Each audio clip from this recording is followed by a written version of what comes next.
شخص کو جنت میں 70,000 تخت عطا کرے گا.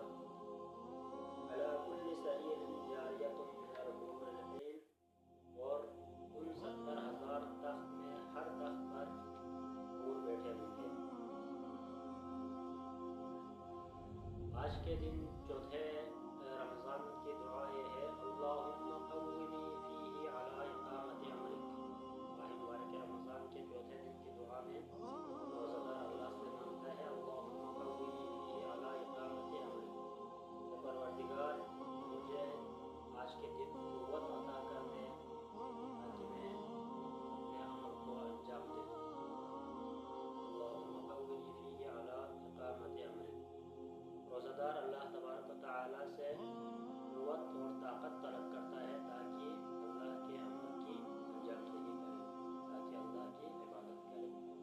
اللہ تبارک و تعالیٰ انسان کو جو طاقت دیتا ہے، جو قوت دیتا ہے، وہ اللہ کی اطاعت اور بندگی کے لیے ہے. انسان اگر اللہ کی عبادت کرنا چاہے تو عبادت کرنے کے لیے جو طاقت اور قوت کی ضرورت ہے وہ بھی اللہ تعالیٰ سے ہی حاصل کرنے کی ضرورت ہے. دعائے کمیل میں امیر المومنین علیہ السلام فرماتا ہے: قوی علی خدمتک جوارحی. اے پروردگار، میرے اعضاء و جوارح کو قوت عطا فرما، طاقت عطا فرما تاکہ میں تیری خدمت کر سکوں، اس طاقت کے ذریعے تیری خدمت کر سکوں، تیری اطاعت کر سکوں. واشدد علی العزیمۃ جوارحی. اور اے پروردگار، میرے ارادے کو مضبوط کر اور میرے قلب کو توانا کر دے. اس ارادے میں، اس اطاعت اور بندگی میں میرے ارادے کو مضبوط کر. اور دوسرا فقرہ دعا کا ہے: وَأَذِقْنِی فِیہ حَلَاوَةَ ذِکْرِک. اے پروردگار، مجھے تیرے ذکر کی شیرینی اور ذائقہ سکھا دے. اللہ تبارک و تعالیٰ کا جو ذکر کرتا ہے انسان، روزہ دار جب اللہ کا ذکر کرتا ہے تو اس کو لذت آتا ہے، اللہ کے ذکر میں اس کو لذت آتا ہے اور وہ اللہ کے ذکر کے شیرینی کو چکھتا ہے. اور ماہ مبارک رمضان کے چوتھے دن کی دعا میں روزہ دار اللہ سے یہی دعا کرتا ہے: وَأَذِقْنِی فِیہ حَلَاوَةَ ذِکْرِک. اے پروردگار، آج کا دن مجھے تیرے ذکر کا مزہ چکھا دے اور ہمیشہ میرے زبان پر تیرے ذکر کا ہی لذت رہے اور ہمیشہ میں تیرا ہی ذکر کرتا رہوں. اللہ تبارک و تعالیٰ کا ذکر انسان کو لذت دیتا ہے اور انسان کو سکون دیتا ہے. قرآن مجید میں اللہ تبارک و تعالیٰ فرماتا ہے: انما المؤمنون الذین اذا ذکر اللہ وجلت قلوبهم واذا تلیت علیہم آیاتہ زادتہم ایمانا وعلی ربہم یتوکلون.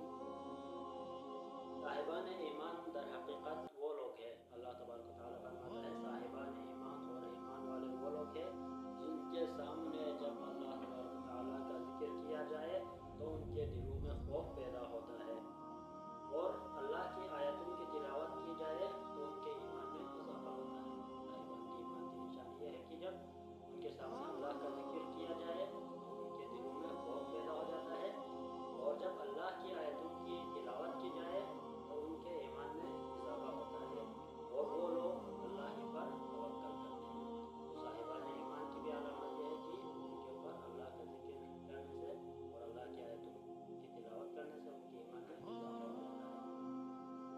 اسی دعا کا تیسرا فقرہ ہے: وَأَوْزِعْنِی فِیہ لِأَدَاءِ شُکْرِکَ بِکَرَمِکَ. پروردگار، مجھے اپنے شکر کے ادا کرنے کے لیے آمادہ کر. اللہ تبارک و تعالیٰ سے روزہ دار دعا کرتا ہے کہ اے اللہ، آج کے دن مجھے اپنے شکر کے لیے آمادہ کر اپنے کرم سے. اللہ تبارک و تعالیٰ جو انسان کو نعمتیں عطا کرتا ہے، انسان کو ان نعمتوں پر اللہ تبارک و تعالیٰ کا شکر ادا کرنے کی ضرورت ہے. اگر انسان کو کوئی شخص انسان پر احسان کرتا ہے، کوئی دوسرا انسان اگر انسان پر احسان کرتا ہے تو انسان کو چاہیے کہ اس احسان کا شکر ادا کرے. اور احسان کا شکر ادا کرنا یہی ہے کہ انسان اس احسان کے قدر کو جانے، اس کی منزلت کو جانے. اور اللہ تبارک و تعالیٰ انسان پر جتنا احسان کرتا ہے انسان کو چاہیے کہ اس کا شکر ادا کرے.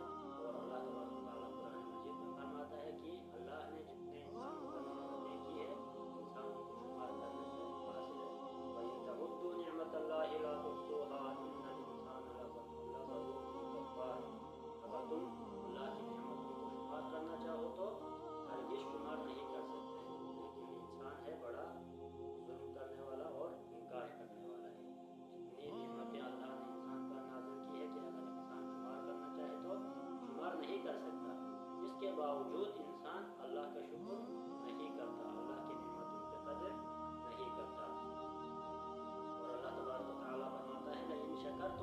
لَأُزِيدَنَّكُمْ